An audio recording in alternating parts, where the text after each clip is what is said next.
Olá! Discutiremos na unidade 3 dois temas importantes. Um é a política, planejamento e legislação educacional, conceitos e relações. E o outro é planejamento escolar, diagnóstico, programação e avaliação. Vamos iniciar por um conceito de administração e suas implicações para o espaço escolar, segundo Vitor Paro, onde diz que a administração é a utilização racional de recursos para a realização de fins determinados e configura como uma atividade exclusivamente humana, já que o homem é capaz de estabelecer livremente objetivos a serem cumpridos. Atualmente, a gestão da educação ela ultrapassou diversas barreiras que a caracterizaram tempos atrás.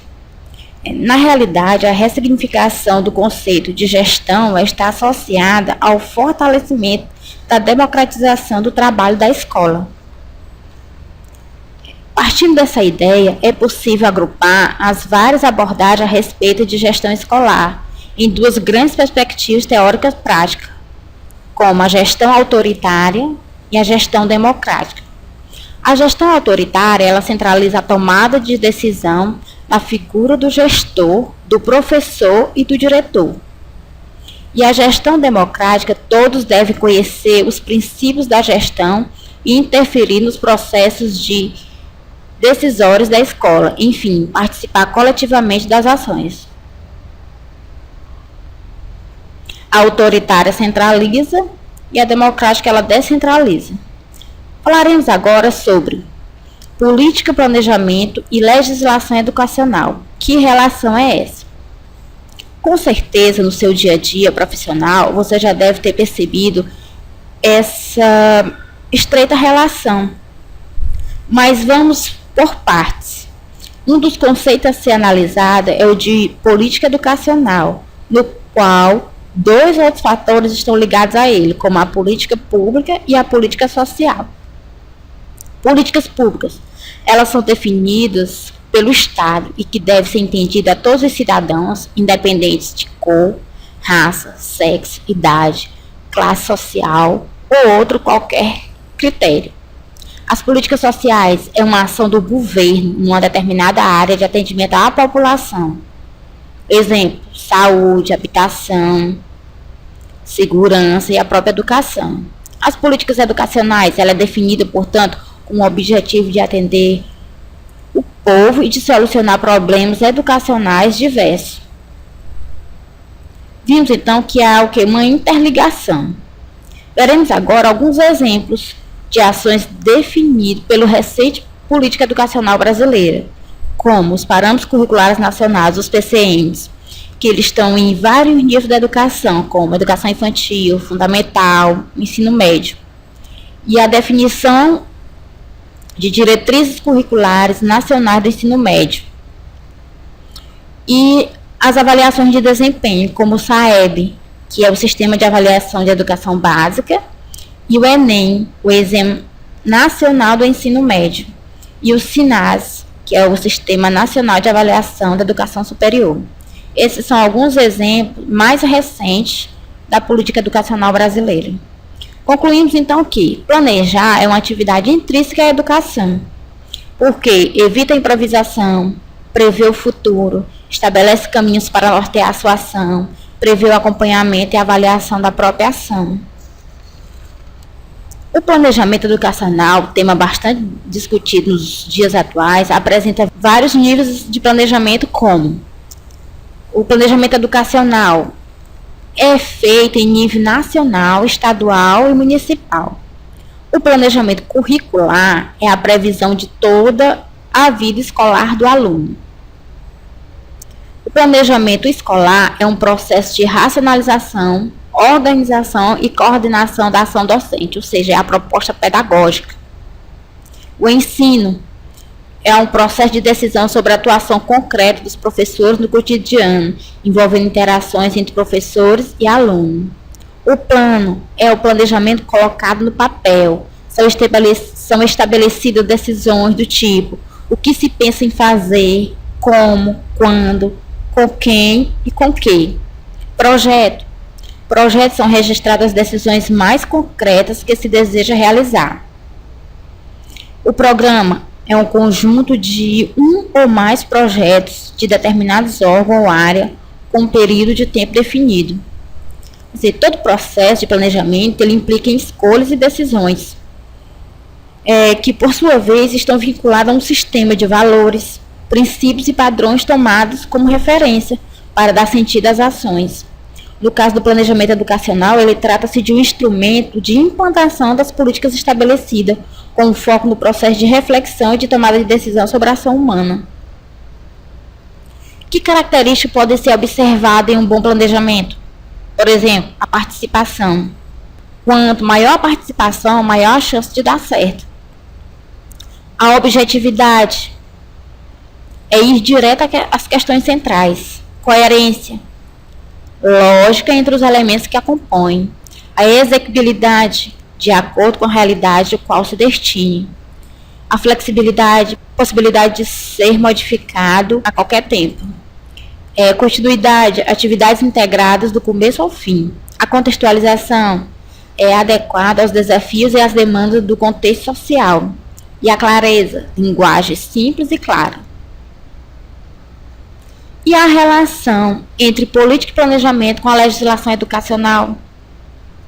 A política educacional ela é a operacionalização da legislação educacional e, simultânea, orienta a formulação das leis educacionais brasileiras. Já o planejamento é a prática que se caracteriza como instrumento de implantação das políticas e leis estabelecidas.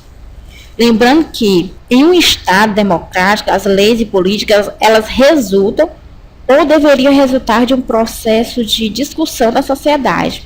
Todavia, a própria elaboração de uma lei é palco de luta entre vários grupos que possuem interesses diferentes. Dando continuidade aos temas, vamos nos dedicar ao tópico número 2, que é o planejamento da escola. Iremos aqui identificar os principais elementos que a escola deve observar para organizar seu trabalho, visando a contribuir para o alcance das diretrizes definidas pela política educacional em nosso país, como atender também o que está na legislação educacional. Então, vamos iniciar com uma pergunta. Qual a importância e a contextualização do planejamento escolar? Nós estudamos na unidade 1 que a escola ela varia de um lugar para o outro, de um tempo para o outro, de acordo com o tipo de homem que cada sociedade deseja formar. Assim, a escola ela precisa planejar a educação que deseja ofertar para todos aqueles que procuram, pois ela, como organização, não é abstrata, mas concreta. E vemos que os desafios do mundo atual exigem da escola um planejamento que considere a prática educativa como um processo em permanente construção, e seja elaborado visando a promover mudanças no contexto social e transformação de uma determinada realidade. Com a escola é diferente, sabemos muito bem disso. O planejamento ele corresponde a um processo, por meio do qual estabelecemos uma relação entre o pensar e o agir, visando a possibilitar o diálogo constante entre o pensamento e a ação. Um exemplo é a sua experiência profissional, que orienta a ação da escola. Vamos para as fases. No mundo atual, o processo de planejamento educacional, em seus diversos níveis e diferentes tipos, ele deve assumir um caráter participativo. No caso particular da escola, esta ideia também é defendida, porque assim o planejamento acaba por se constituir em um processo de mobilização dos indivíduos em relação a um objetivo comum, a melhoria da qualidade dos serviços que a escola presta. Esse processo ele possui, no entanto, algumas fases, as quais podem ser classificadas em diagnóstico, que é o levantamento das reais necessidades da escola, a programação, que é a definição clara das metas, das diretrizes e estratégias a serem alcançadas, e o acompanhamento e avaliação, que é o controle e avaliação que vão desde o início até o final do processo do planejamento. Esse trabalho é fundamental e deve acontecer de forma interligada, para que o trabalho não se mostre fragmentado e desconhecido por parte de alguns grupos dentro da escola. Você já se perguntou, quando discutimos a organização do trabalho da escola, a diferença entre planejamento e plano? A resposta é sim.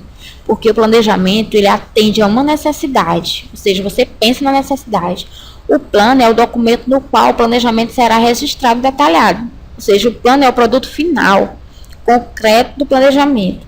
É o documento que define as decisões e os objetivos, estratégia, instrumento, recursos e prazos para o alcance dos resultados. Em resumo, o plano ele se caracteriza como um guia que orienta a prática escolar. Outra pergunta merece atenção.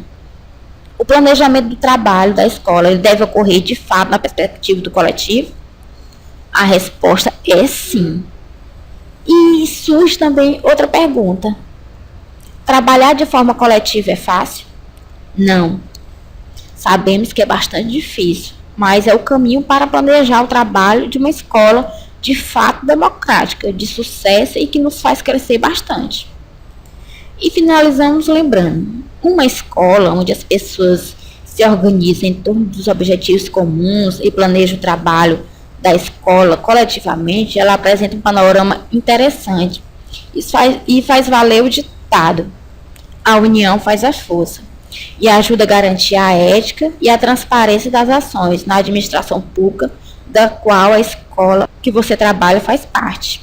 Próximo e último capítulo trataremos sobre ética no serviço público. Até lá!